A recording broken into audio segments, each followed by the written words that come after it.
Hello, welcome, folks. Today is quite special. I have the honor of doing this exclusive interview with the author, Jacob Osae. Yes, he's Ghanaian.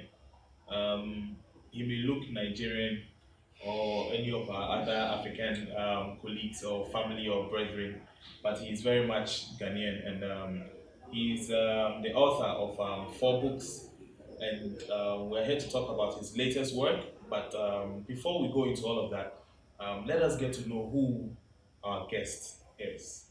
So, Mr. Osai, welcome. Thank you very much. How are you doing? I'm so excited to be here. This place is quite amazing. Great, great. Thank you so much. So, Mr. Osai, tell us a bit about yourself. Okay, so Jacob, my name is Jacob Amanor Osae. So I come from the Eastern region, the way we are from Ghana, Okay, and I currently am a physics tutor at a senior high school, great. and also I'm a creative writer, or to say a science fiction and fantasy writer, because that's the genre that That's I your really doing. specialize Okay. in. So I teach and write, so that's what I do at the moment, Okay. and it's been fun and amazing. Wow. The ability to impact the young ones. Yes. That's the focus for all that I do. Oh, great, great. So you have a plan for the future leaders. It's most definitely, Okay. education is the foundation for the formidability of every nation. Great. A lot of people have written a lot of theories. If you really want to, build a nation, then the educational system is the main thing. Yeah, that's where you need to focus. So Okay, great. with my work as a teacher and a writer, you see, it's all connecting to Yes. education. So trying to train these young ones and also shaping their minds and harness how they harness their abilities to become the real change makers and agents of change we want to see in our societies That's and in our beautiful. nation. Yeah.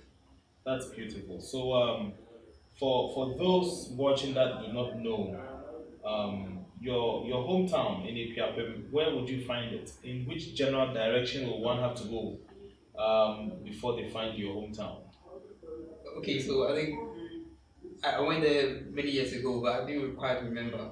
They will wake up. They will Ipiapem in the general direction of Ebri Gardens, like Yeah. Ebri.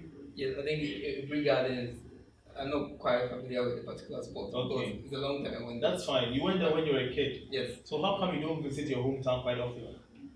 Okay, actually, so with my dad who actually Took you from your hometown. drag us to the place. Oh, But when we got into high school, we were focused on studying. so you didn't go back home? Never had time to The go back. opportunity. That's fine. That's fine. So, Mr. Osai, being an author in Ghana, would you say it comes with any challenge or challenges? Yes, it comes with a lot of challenges. I wanted to be an engineer Okay. because my dad is an electrical engineer, so Wow. I studied a lot from him. Mhm. Mostly when he goes to work, I follow him. We do a lot of electricals and electronics stuff. So right from the onset, I wanted to read science. So I read science from senior high school. Then in the university, I read physics, mathematics, and computer science. Okay. But there was this passion and zeal for writing, which was with my dad. But my dad never wrote a book. His focus was writing things about his life in a book. So it was more like keeping a diary. Okay. So he had that ability, and I felt that is Right. the ability that. So that is what that is transferred where to yours, me. yeah, that is where it came from. Yeah. I see. And so when you say there are challenges, would you care to elaborate? Yes, very true. So here in Ghana, since we don't have a formidable culture of reading, Yes. and It's not like in the that's- West yeah. or in the European countries where the habit of reading is more predominant. Yeah. Yes. Okay.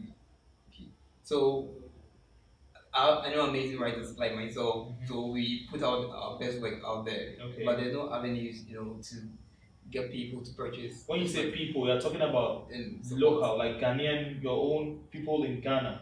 very true, my own people in Ghana, it is quite amazing. Mostly everybody expects that you give your work to them free. For free. Yeah, Wow, Yes, that's not how it is outside in the outside world in the in the West, in the Americas and co. And for instance, when an author out there in the West announces Mhm. that their book is coming out, it's like it's a big thing. People sort of like pre-order and people join queues to go and have it signed. And when you launch a book in Ghana, do you get that kind of euphoria? Reception. Which is like, so I'll say 20% of that. You Wow. know, currently as a tutor, I have my students who are so excited about Okay. books coming out. Okay. Then one of the things that has helped in the past is I'm part of creative writing organizations. So, Mhm. your colleagues who are also writers like you, they know Yeah. what it takes to be a writer. Okay. So when your book is coming out, they are in to support you. Oh, I see. In family, church, and with friends. But when it comes to to the public in regards to educational system Yeah. or in the Yeah. library authority, Yeah. our colleagues at the Ghana Library Authority. Okay. I invited them to my book launch and they didn't come. So Ghana Library yes, Authority. yeah. So I'm saying this because that's the truth. It's not like I'm trying to No, demean no, them. yeah, I understand. But So that's you can imagine a library authority who doesn't attend, honor such cases. yes, You can imagine a book there's launch. no support for writers here in Ghana, and that's the truth. Whoa. This There's no is support. It's not like people who do music, they have Okay. all the support. okay. Music labels. Yeah. There's nothing like a writing label for any Wow. writer. Wow. So you write Wow. your book, you produce your own book, you do your own sales, and the truth of the matter is that there's no channels and avenues, and there's no culture of reading. So you can imagine Wow. This is unfortunate. your book may lie in the room for 200 years. Wow. So then it means that we need to rely on the outside world, the outside reading community to patronize books that you write in Ghana.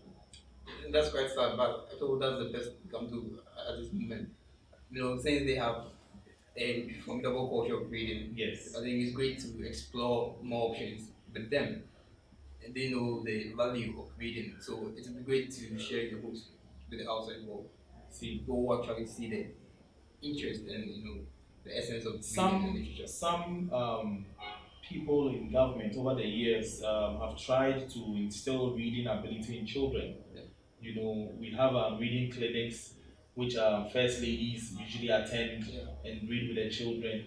So maybe in the near future, we might have a better, outlook when it comes to reading, the culture of reading. Yeah. You understand? So well, that we are not experiencing that now, but we hope that it happens Yeah. sometime soon. So let's go straight to your latest book. My latest book. Yes. So tell us a bit about your book. Okay, so A Walking Rainbow, came out January 2019, Okay. published by Published Waves Yeah. Publications. Amazing group of people. Great. Yes. Did incredible the cover page and They did very well with that and all book. these Yeah. things there.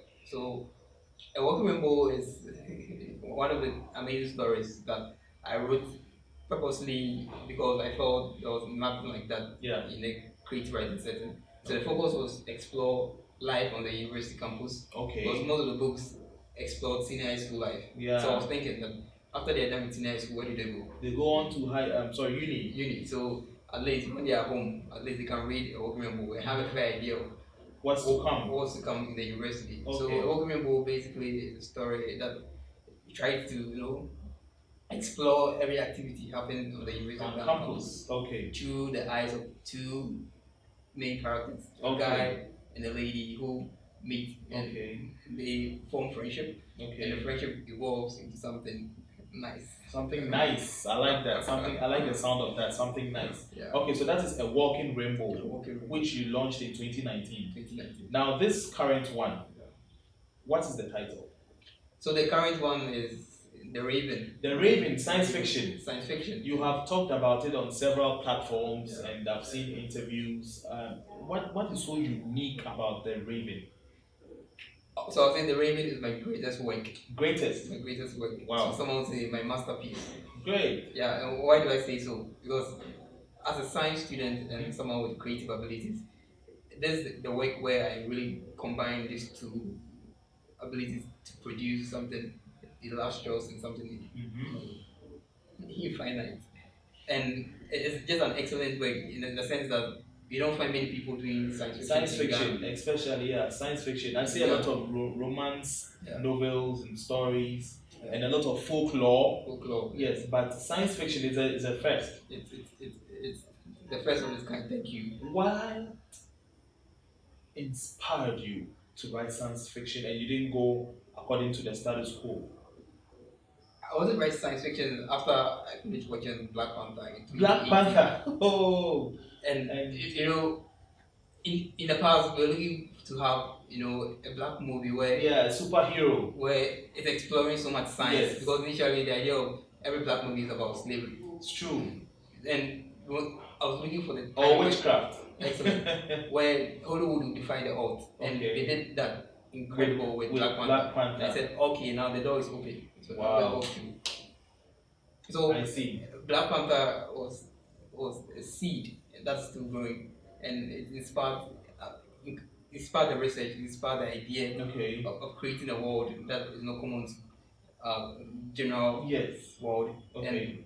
and fusing the idea of science and magical realism, or what we call fantasy. Yeah. And that's what I explore in the Raven. So just to tease a bit. So in the Raven we have an engineer who mysteriously has the wife disappearing Oh. on an expedition on Mount Afalato, which is the Okay. highest mountain in Ghana. In Ghana, yeah. Then we have another world called Mahara. So this Mahara is a world which is unknown. Okay. So according to physics, we have what we call the alternate realities or Yes. alternate dimensions. So Mahara is actually a world found somewhere in the universe. Okay. And as the story progresses, we get to see that actually the engineer's wife actually ended up in Mahara. Don't give up too much of the story. We still need to go and read it. Mysteriously. Yes. And Spoiler alert. Sorry. it's an incredible piece of work. Okay. In so much intrigue, so much suspense, so much creativity. This is something like I'm boasting, but that's the truth. Explores knowledge from physics, chemistry, biology, geography, marine science. It cuts across all the sciences. Something classic, something I've never seen anyone do here in Ghana. Because that's the truth. Do you sorry to cut you, but do you read a lot of foreign material? Yes, I read a lot because I learn so much from them. Who is your favorite writer? So currently my favorite writer is Dan Brown. Dan Brown. American thriller writer. He wrote Angels and Demons, Great. Da Vinci Code, Yeah. Origin, Yeah. and the Digital Fortress, Deception Point. Brilliant writer. Brilliant. Dan Brown is excellent. What did you like about Angels and Demons? Is it that they were trying to crack a code? What was so what caught your attention in Da Vinci Code, and then by extension Angels and Demons? So the amazing thing about Angels and Demons was someone who was a Christian. You see the title, so it's about angels and it's about demons. But when you go deep into the novel, you get to see that it's not really about that, but it's really about the ideologies between the church Yes. or science and religion. Yes, and In the past there have been this theory that science is against religion and Yeah. religion against science. there's a fine line Yeah. that divides both. Yeah. But in the novel, Dan Brown actually explores that science and religion are two sides telling the same story, Great. and that's something I love so much about the novel. Wow. So that obviously inspired you in a way. It Is there inspired me a lot. great? As a science student, I will connect to most of the things you talked about, particle physics and general relativity. Nice. Great. Is there any other author out there that you also like, whose work you also like really enjoy?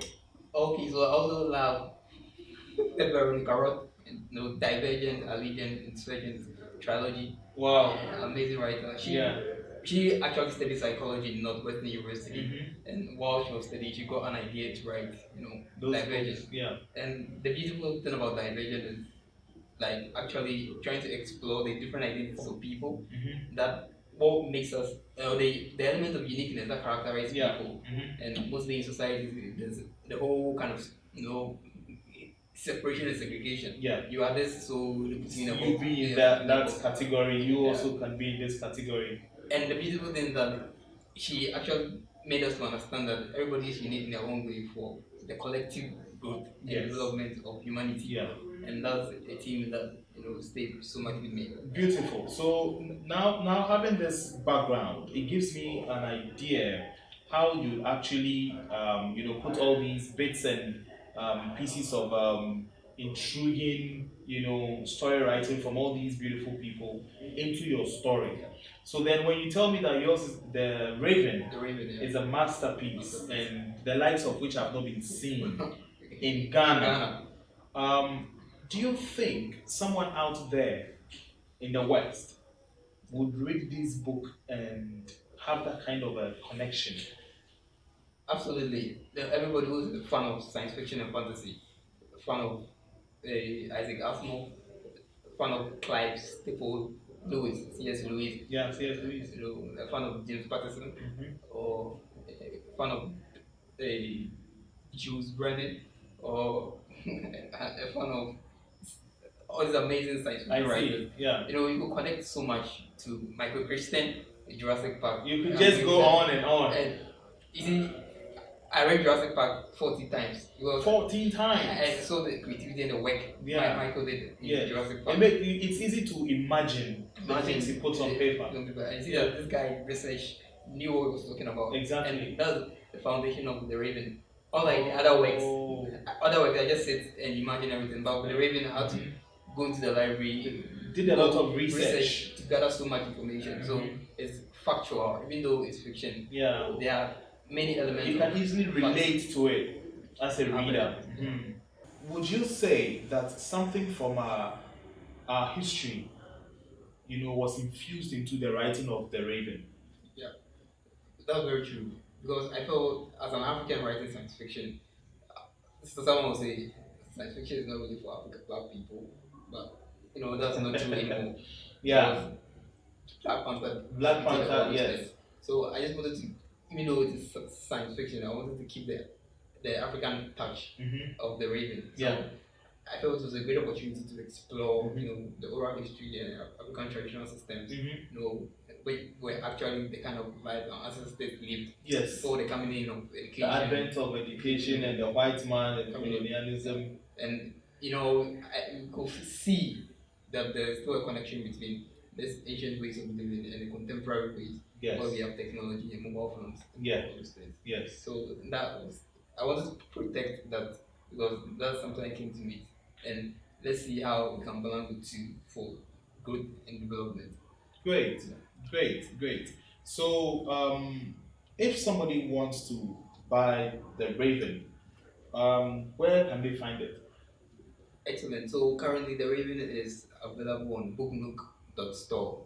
Booknook.store. Okay. So the address is on the screen, please, folks. Booknook.store. So that's the outside platform where you can find the Raven. We are working on getting it out to other platforms Outlets. like Yeah. Amazon, Goodreads. Great. But hopefully early January next year. Great. It will be on most online platforms. Nice.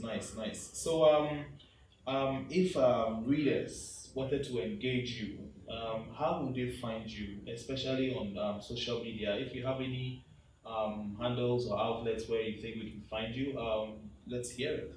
Yeah, so I'm on Facebook at Jacob Amanor Osae. Jacob Amanor Osae. Twitter at Jacob Amanor Osae. YouTube, I have a lot of videos around. Okay. Then Instagram, Jacob Amanor Osae. Then LinkedIn.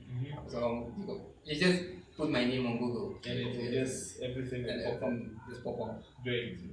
Articles, webs, videos, and all those magical stuff. Nice. So before we go, I want to take a quick look at your other book, A Walking Rainbow. Yeah. So tell us a bit more. This was actually published with. Published with And located right in Ghana, Cantonment. Great. And they did excellent. An amazing job. Amazing job on The Walking Rainbow. Where can you find this one to buy? Okay, so currently The Walking Rainbow is available on Amazon, on Goodreads, Nice. and Barnes and Noble, Great. and also on the publishways.com Site. website. Okay. You just log in and order the copy, both as a PDF or ebook and as a hard copy or paperback. Nice. Yeah. Makes it easy. So okay, great. Now, Mr. Osai, so just before we leave, your collection of poetry. Why poetry? How did you get into that? So I'll say actually the genesis of my creative writing after we started with poetry, Okay. right, in senior high school. Before you became a novelist. Yes, Okay. it started with poetry. Well, I visited a poetry show one time at La Casa one day in Accra. Okay.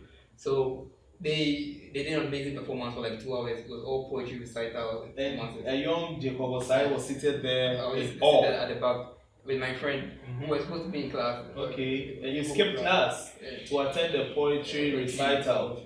And they did marvelous, excellent. Actually, one of the guys was an old student, so we I actually see. said they go back to his alma mater to go and do the poetry show. Okay. And at the end, the leader of the Alakasa, as it said, Black, said, when you go home, take a piece of paper and write. And he said that's how all these people started. Yes. So that was enough motivation. So Wow. I went home, and the first piece I wrote was titled "Talking to the Moon." Talking to the Moon, Yeah, which is also in the collection. it's in the collection of Oaks of Definition collection. Oaks of Definition, the Elixir. So, folks, this is where we would draw the curtain, and it's been an amazing experience with Mr. Jacob Amanor, a Ghanaian born based author of amazing work, and would encourage you to go out there, find the books which are online. He says this one is not on Amazon yet, but we are hoping that it will be there soon. Just hit his name in any search, Google search engine, and you'd find him. Get a copy of his work, hard copies or soft copies, and just get into it. I mean, The Raven, he says is his most amazing work. He calls this his masterpiece. So we are hoping that read it and let's know your opinion. What do you think about this work by Jacob Amanor? And on that note, thank you so much for staying tuned and watching us throughout this show. Mr. Osai, any message, goodbye message for your viewers and fans? Okay, so it's a great opportunity to be on international platform. Early this year I had the chance to go on national television, Okay. and I spoke to the uncle. Yeah. I want to win a Grammy, and I want to. Yes, that was what you said on the show. On the show, Mhm. yeah. And I haven't changed my mind. You haven't changed your I mind. haven't changed my mind. So let's help push Mr. Osai's work. You know, we have a Grammy, upcoming Grammy. We need to win. A Grammy and Nobel Prize in Literature. Wow, Nobel Prize in Literature, and I'm sure this is just a first step. These two, you know, obviously we need to push him. And how soon should we expect your second work? Okay, so 2022. 2022. Yeah. Well, you heard it here first. 2022. We are hoping that by 2022 that work will be complete. And would you leak a title for us? Okay, so let's not call this up with high school biology. You know, the basic elemental composition of a cell Okay. is 3 letter words. And that is the title of your next novel. Yeah. So that's a riddle for you. The basic composition of a plant or animal cell. of a cell. Go deep into the plant. Go deep into a plant or animal cell. The basic composition, 3 letter word. Everybody knows it. And that is what the title of his next novel would be. That's a clue, you know, so try and find it. And then, you know, leave a comment, let me know if you guess it right, you know. So thank you so much for staying tuned. Mr. Osai, thanks for appearing on the show. Thank you very much. And yes, we hope to see you next time. Bye bye.